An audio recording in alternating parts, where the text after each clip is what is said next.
Could Pakistan's diplomatic role create an opportunity to strengthen its military capabilities? Can a country that helps reduce tensions between rivals convert political goodwill into practical security benefits? And if Pakistan is helping facilitate communication between Iran and the United States, should it use this moment to pursue defense cooperation that supports its long-term national interests? Welcome to the DefCam. Pakistan occupies a unique position in international politics. It maintains relations with the United States, China, Gulf countries, Iran, and several regional actors. During periods of heightened tension, countries capable of communicating with all sides become strategically important.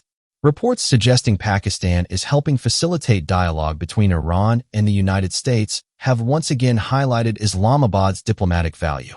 History demonstrates that diplomacy often produces benefits beyond political influence.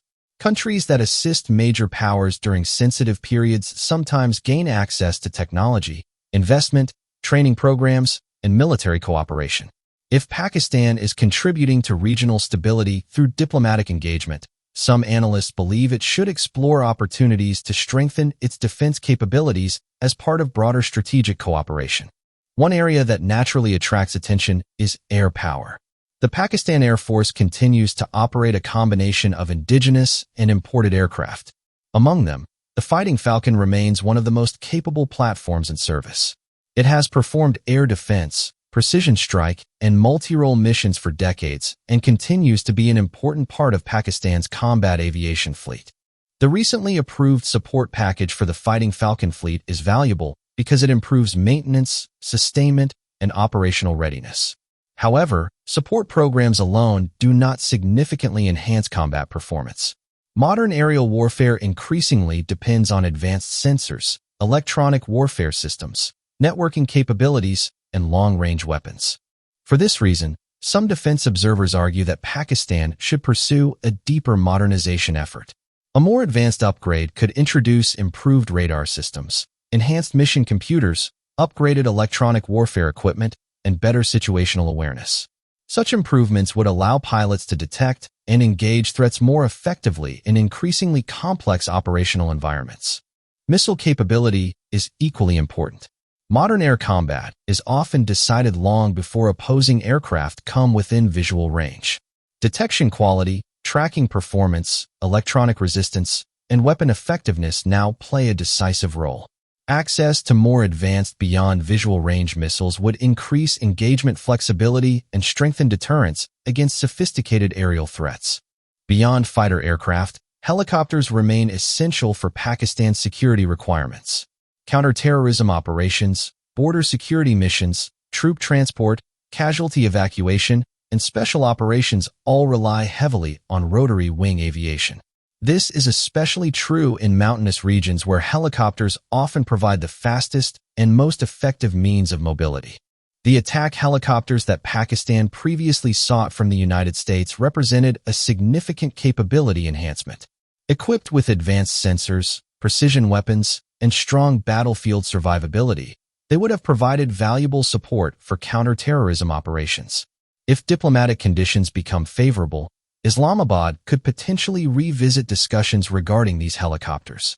Their usefulness extends beyond conventional military missions and includes border patrol, close air support, and rapid response operations. Another area where cooperation could prove beneficial is air defense. The rapid spread of drone technology has transformed the security landscape. Small unmanned aircraft can conduct surveillance, intelligence gathering, reconnaissance, and even offensive missions. These threats are no longer limited to state actors. Non-state groups increasingly exploit affordable drone technology. As a result, counter-drone systems have become a priority around the world. Pakistan could benefit from technologies capable of detecting, tracking, and neutralizing small aerial threats.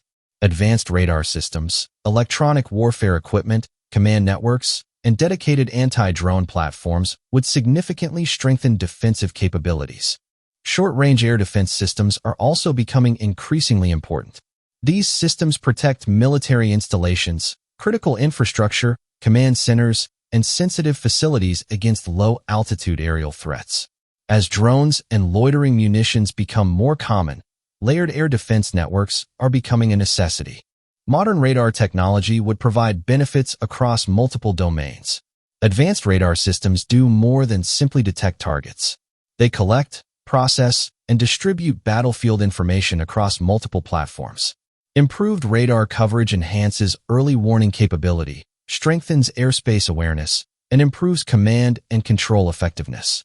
Armored personnel carriers could also contribute to internal security missions by providing protected mobility for troops operating in high-risk environments. Such vehicles improve survivability and operational flexibility during counterterrorism and border security operations. Of course, military acquisitions are influenced by political considerations, export restrictions, strategic priorities, and financial realities. Defense cooperation is never determined solely by diplomatic goodwill. Nevertheless, opportunities sometimes emerge when diplomatic interests and security requirements align. Pakistan's objective would not be to seek military advantage for its own sake. Rather, it would be to strengthen defensive capabilities, improve counterterrorism effectiveness, enhance border security, and maintain a credible deterrence posture in a challenging regional environment. If Pakistan's diplomatic engagement helps reduce tensions between major regional actors, it may also create opportunities for broader strategic cooperation that benefits the country's long-term security interests. What do you think? Should Pakistan use its diplomatic role between Iran and the United States to pursue advanced military equipment and technology transfers, or should it focus more on economic and industrial cooperation? Leave your comment below and share your thoughts. Thanks for watching, and stay tuned for upcoming videos.